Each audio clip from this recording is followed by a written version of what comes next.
Iñaki, gusto en saludarte, buen día. Ciro, Miriam, buenos días, a tus órdenes. Van a salir todos a quienes ustedes han señalado como responsables de los crímenes de septiembre del 2014 en Iguala. Van a acabar saliendo, al paso que van las cosas, Iñaki. Ciro, yo espero que no. Mira, a mí me parece que en este momento es necesario un análisis integral, profuso y objetivo del caso. ¿A qué me refiero con esto? A que se analice en su totalidad el cúmulo probatorio que obra en las averiguaciones previas y en las causas penales. Creo yo que mucho de lo que al momento se está diciendo, de lo que se está determinando, no es sino posiciones o posturas sesgadas o parciales, que están generando confusión e incertidumbre en la opinión pública, en la sociedad en su conjunto, que buscan el descrédito de las instituciones y de las personas que tuvimos a nuestro cargo la investigación, y lo más importante, creo yo, que también con ello se revictimiza a las víctimas directas e indirectas. Se me hace también que cuando se toca este tema que tiene que ver con estos 4 sujetos, hay aspectos que no han sido valorados del todo. Es cierto que ya se determinó que no son responsables por cuanto a estos hechos, pero no se toman en cuenta los antecedentes, porque aquí lo que se está manejando es que el juez de distrito está actuando en estricta consonancia o correspondencia con lo que determinó hace unos días el tribunal colegiado. El 1 de junio. Así es.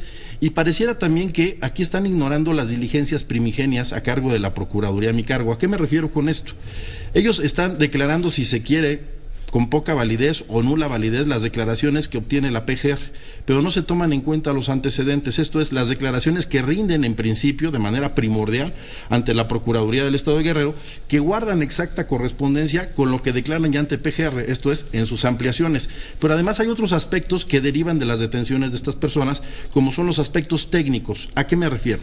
Lo que se desprende de la información que se obtuvo de los teléfonos que les fueron asegurados, en donde, si recordamos y hacemos un ejercicio de memoria, podemos tener presente que había algunas imágenes, videos que resultaban desgarradoras. Me estoy refiriendo al teléfono de este señor Marco Antonio Ríos Berber, por cuanto hace a distintos eventos de carácter delictivo en los que él participó. Recuérdanos qué había en esas grabaciones.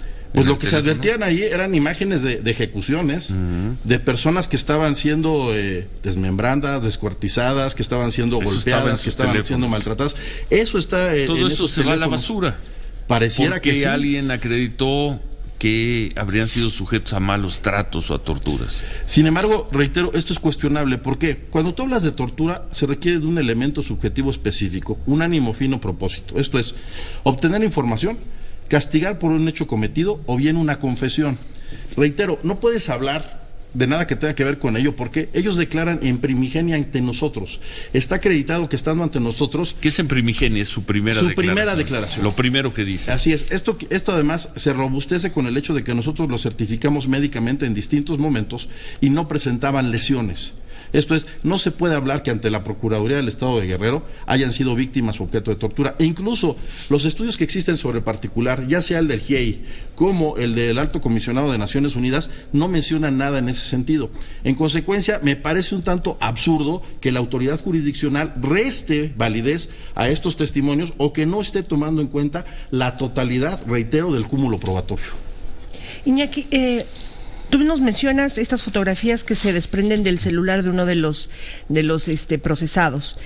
¿Qué pasó con esas fotografías? Porque tengo entendido, son los primeros 4 detenidos que se logran por este caso, lo hace la Fiscalía a tu cargo, pero además ellos los llevan a las primeras pistas, y estos son unas fosas clandestinas con 28 cuerpos, en donde, ya lo hemos planteado, no se encuentra ningún resto humano relacionado con los estudiantes, pero sí con una familia del Estado de México, y el resto de los cuerpos no han sido reclamados, o que sepamos hasta ahora los medios de comunicación, estarían bajo resguardo todavía de la Fiscalía del Estado de Guerrero. Efectivamente, la mayoría de estos cuerpos no ha sido identificado, pero como bien dices, aquí hay un dato muy importante que pareciera que también se ignora, se desconoce, se soslaya, se le resta validez, y es el que tiene que ver con estas personas que sí fueron identificadas, una familia que proviene del Estado de México, que fue víctima, por desgracia, de Guerreros Unidos, que pierden la vida, y que eso sí, ellos sí han sido plenamente identificados. Esto es parte de los hechos a los que yo aludo, como que no son tomados en cuenta para establecer el grado de responsabilidad, el grado de participación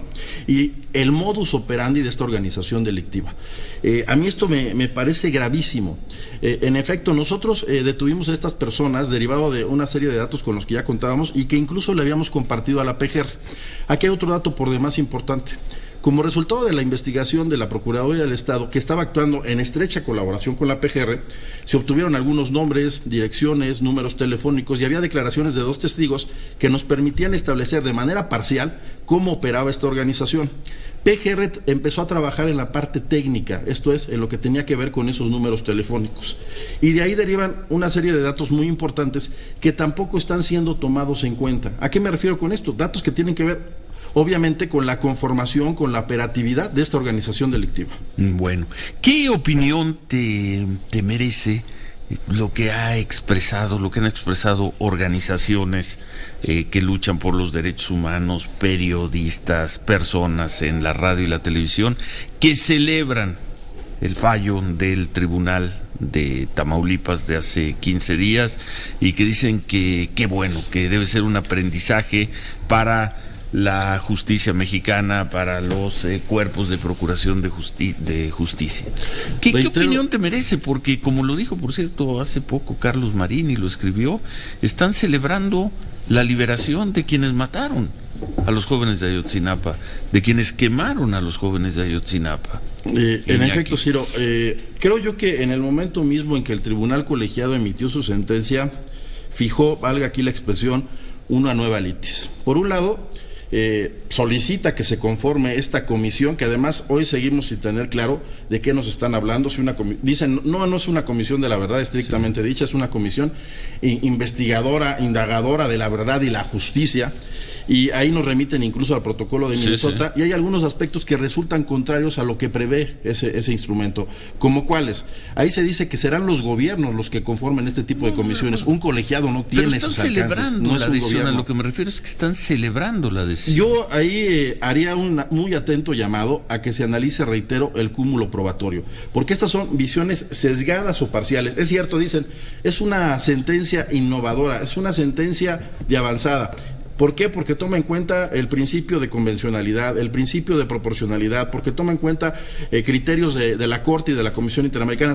Hasta ahí va todo muy bien, Ciro. El problema es que también hay aspectos que rayan en lo ilegal. Y esto tiene que ver con ¿qué? Con el desconocimiento de las tareas propias del Ministerio Público y el sometimiento de esta institución a los representantes de los padres de familia, lo cual me parece gravísimo, porque ellos pueden actuar tal como lo prevé la legislación de la materia, la Ley General de Víctimas, el Código Nacional de Procedimientos Penales, los instrumentos jurídicos internacionales, en auxilio, en coadyuvancia del Ministerio Público. Aquí incluso hay algo muy importante que pareciera que hoy se soslaya, y no basta más que hacer una consulta a fuentes abiertas al Internet. ¿Cuántas veces se reunieron los representantes legales, los padres de familia, con autoridades? Me refiero a PGR y a Gobernación. Muchas, N ocasiones. Entonces, no es cierto aquello de que no se les ha tomado en cuenta. Y algo que me parece gravísimo, y creo yo raya hasta en el prevaricato, es lo que aducen algunos de los representantes legales, muy particularmente Vidulfo Rosales, en el sentido de que la línea de investigación que tiene que ver con Guerreros Unidos está descartada, está cerrada. Me parece eso gravísimo. A mí me parece que eso todas y cada una de las líneas deben ser agotadas. No está cerrada, no le corresponde a él decir si está o no cerrada. Incluso el tribunal colegiado no va en ese sentido, pero creo que aquí no se dimensiona que al estar haciendo este tipo de señalamientos, como tú mencionas, se está beneficiando de manera directa o indirecta a un cúmulo importante de personas que tienen probados vínculos con la delincuencia. ¿Y qué? Pueden estar libres. Eso es lo que no se tiene presente. Y me parece gravísimo. Que además sería regresar a dónde, Miriam, ¿a dónde se regresaría si estas personas salen libres? ¿A dónde se regresan? ¿Qué van a investigar ahora? No, pues, 4 años después. 4 años después, porque además es el antecedente, es de donde se desprenden varias de las líneas de investigaciones. Es el secuestro, es la privación de la vida en un cerro, y que los sepultaron en unas fosas clandestinas. Veíamos ahora en el corte el cartón que publica en Reforma hoy Calderón. Es un narcotraficante, como los pinta Calderón, con sus lentes oscuros. Sale feliz de la vida, se le abre la puerta de la cárcel y sale sonriente, con su traje de rayas, todo lleno de sangre, manchado de sangre, una enorme sonrisa, y en la puerta de la cárcel se ve una pinta que dice fue el Estado y moviendo la mano un ¿Alguien? titiritero. Eso es lo que va a pasar, Iñaki, a juzgar por cómo están las cosas el día de hoy. Estas personas, que creo que hay elementos de sobra para vincularlos a lo que pasó finalmente, al sometimiento, al secuestro, al asesinato y a la extinción o desaparición o carbonización o lo que haya sido de los restos de los jóvenes de Ayotzinapa. Hay elementos más que probados de que los hechos fueran así. Van a quedar en libertad. Estamos hablando de líderes de grupos criminales, algunos de ellos van a quedar en libertad como se están dando las cosas. Yo espero que no. Estoy seguro que este asunto va a terminar en la Corte. Sí. Espero que la Corte haga su tarea. Es la máxima instancia judicial en este país. Como tú señalas, existe correspondencia entre lo que en su momento investigó la Procuraduría del Estado a mi cargo, lo que concluyó la Procuraduría General de la República, y voy más allá. Incluso lo que deriva de las transcripciones que fueron filtradas a medios hace unos días, que tienen que ver con una investigación que llevan a cabo autoridades de los Estados Unidos, particularmente la DEA, en donde se menciona quiénes son o pudiesen ser los autores materiales e intelectuales de los hechos. Uh-huh. Y volvemos a lo mismo, son integrantes de la organización delictiva Guerreros Unidos, coludidos en contubernio con policías municipales, sabemos, de Iguala, de Cocula, y su relación con el entonces presidente municipal, José Luis Abarca, sí, con la esposa del mismo, que ya también tiene un amparo.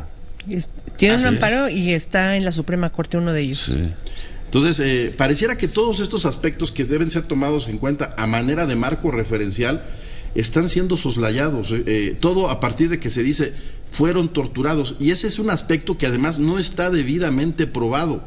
¿Por qué? Porque a la fecha existen investigaciones sobre el particular y habrá que tomar en cuenta también los resultados de los distintos protocolos, porque se han aplicado distintos protocolos. A mí me parece gravísimo que se descalifique a la institución, a la Procuraduría General de la República, que prácticamente se le sentencie, que se desconozcan cuáles son sus funciones, que no se tome en cuenta que muchos de estos aspectos que se le imputan a servidores públicos de la institución están siendo investigados por la visitaduría de la PGR, por el área de derechos humanos, y que no esperemos a lo que se determinen dentro de esos procedimientos administrativos, carpetas de investigación, y que se nos diga si existieron o no los elementos necesarios suficientes para establecer de manera fehaciente e indubitable que hubo irregularidades en la integración de este caso. Lo demás, reitero, me parece un juicio a priori, un juicio que no toma en cuenta muchísimas cosas, y eso resulta por demás gravísimo. Y la creación de esta comisión que muchos aplauden, pues repito, ¿no? Creo que son aspectos que también se tienen que cuestionar. Hace un rato mencioné la parte esta que tiene que ver que son creados por los gobiernos, pero hay otro punto aquí muy importante, Ciro, y con esto me permitiría concluir en ese sentido. No pueden no pueden ser parte de estas comisiones los grupos u organizaciones que estén estrechamente vinculados a las víctimas. En el caso quedarían descalificados el Miguel Agustín Pro, Tlachinolan, y pues no sé si hasta Serapaz. Pues sí. Miriam. Iñaki, hablábamos en el corte de que estos son los primeros amparos de los que empezamos a conocer. Sabemos que muchos se tramitaron en 2014, 2015 y siguen su trayectoria administrativa y pasan por diferentes juzgados. ¿Cuántos más, te preguntaba, estarían en puerta o calcularían ustedes, estimarían ustedes que podrían estarse presentando o resolviendo en las próximas semanas y meses y que cobren este mismo sentido de argumento de tortura o irregularidades procesales y que otorguen la libertad a los jueces y magistrados en el estado de Tamaulipas? Hasta donde hoy sabemos, y a partir de los informes del Alto Comisionado de Naciones Unidas y del Grupo de Expertos Independientes de la Comisión Interamericana, estaríamos hablando de no menos de 30 amparos. Sí. Y de ahí lo que venga, pueden venir todos. Pueden venir todos. Todos los detenidos. ¿Cuántas personas? ¿120? Son más de 120 personas. Más de 120 personas y todos se pueden ir a libertad. Todos se podrían ir, bajo este supuesto. ¿Qué cosa? Y llegaríamos al horror de que no hay un solo detenido por los hechos de Ayotzinapa. Y con grupos diciendo fue el Estado, y entonces el responsable de los hechos de Ayotzinapa va a ser, qué sé yo, un subsecretario de Estado, un subprocurador, va a ser algo así increíble. pocos casos se obtuvieron testimonios, videos, todos los elementos probatorios, como dicen ustedes, como en el caso de Ayotzinapa. Pero como lo presentó Jesús Murillo Caram, como lo mal fraseó Jesús Murillo Caram con eso de la verdad histórica, y como había el interés, y lo sigue habiendo, de grupos, decir, fue el Estado. ¿Quién es el Estado en este caso? ¿Quién es el Estado? El presidente de la República, el secretario de la Defensa, el fiscal de Guerrero, el gobernador de Guerrero. El Estado es los poderes municipales de Iguala. ¿Qué es el Estado? ¿Quién es el Estado? Los militares que no se movieron con la velocidad que exigen algunos grupos, los 3 policías federales que aparecieron ahí, ¿en dónde? ¿En Cocula? ¿Dónde fue? No, es el mismo Iguala, en términos de lo que determinó CNDH. ¿Qué es el Estado? ¿Quién fue el Estado? ¿O todos ellos se coordinaron? Se coordinó el presidente Peña Nieto con Iñaki con los Abarca con Murillo Caram. ¿Qué es eso de que fue el Estado? Y lo cierto es que como están las cosas hoy, 14 de junio, pues parece que la suerte está cayendo del lado de los criminales, Iñaki. La frase es mía, no es tuya, sé que tú eres muy cuidadoso con procesados y demás, de los criminales. Todo parece indicar que así es. Me parece gravísimo que se esté dando cabida a sospechas o consensos, que no haya elementos, datos de prueba que sustenten esta hipótesis de fue el Estado. Pareciera que basta el mero o simple señalamiento. Contra todo ello, bueno, hay un cúmulo probatorio, hay datos de prueba que sirvieron para hacer valer la pretensión punitiva, ejercer acción penal contra más de 100 personas, y contrario a ello, esta afirmación, reitero, no tiene ningún sustento, porque no pasa de ser eso, una simple conjetura o referencia. Pero ahí está avanzando, Iñaki. Desgraciadamente ahí está avanzando, sí. No tiene sustento, pero está avanzando. Desgraciadamente sí. Y está avanzando por la vía legal, y está avanzando y muy fuerte en la opinión pública. Reitero, yo espero que sea la Suprema Corte quien al final del día conozca este asunto a través de un conflicto competencial, de una controversia constitucional, y que resuelva en consecuencia lo que conforme a derecho corresponda, lejos, creo yo, de motivaciones, porque creo que esto es así, de motivaciones también de carácter político. ¿Algo más, Miriam? Sí, yo sí te quisiera preguntar, con estas resoluciones que estamos conociendo de los tribunales en Tamaulipas, que son los que están resolviendo los amparos, ¿qué tan importante sería que las autoridades estadounidenses envíen a la brevedad todo el compendio de llamadas telefónicas y de mensajes que fueron interceptados a Guerreros Unidos, para ir aclarando la participación de muchas de esas personas detenidas con la organización criminal, y cómo se daba el trasiego de la droga, y cómo estuvieron enterados líderes de Guerreros Unidos en Estados Unidos de lo que estaba sucediendo la noche del 26 y la madrugada, de esas primeras horas, digamos? Me parece por demás importante. Entiendo que conforme a las partes estas que tienen que ver con asistencia jurídica mutua, la PGR ya solicitó la totalidad de estas transcripciones, serán parte del expediente, y reitero, aquí hay que tomar en cuenta no solo el después de, sino también todo lo que hay antes de. Lo que se originó con motivo de la investigación de la Procuraduría General de Justicia del Estado de Guerrero, quien trabajó desde antes de lo ocurrido en Iguala en estrecha colaboración con la PGR, la parte que tenía que ver con la conformación, con el modus operandi de Guerreros Unidos, muy particularmente la investigación contra el expresidente municipal José Luis Abarca. Y sí, en efecto, una vez que se cuente también con estos elementos, me parece que las autoridades jurisdiccionales que conocen del caso están obligadas a analizarlas y actuar en consecuencia. Bueno, pues seguiremos, ojalá podamos seguir conversando contigo, Iñaki, porque vienen días decisivos, me imagino. Una vez que la PGR tenga ya todo, haya sido plenamente notificada, veremos cómo se conduce. Suponemos que van a pelear el caso. Suponemos. Así tiene que ser. Sí. Al final del día la Procuraduría es la representación social, y tiene que hacer valer en ese sentido pues todos los elementos de prueba con los que cuente, con los que disponga, para sostener lo que tanto se ha cuestionado. Me parece que aquí ya está de más decir verdad histórica, verdad legal o teoría del caso. Lo importante es que hay un cúmulo probatorio que sostiene esa consignación y que debe de ser valorado en su conjunto, no de manera parcial o sesgada. Muchas gracias, Iñaki. Queda a sus órdenes. Gracias a ustedes. Iñaki Blanco, gracias.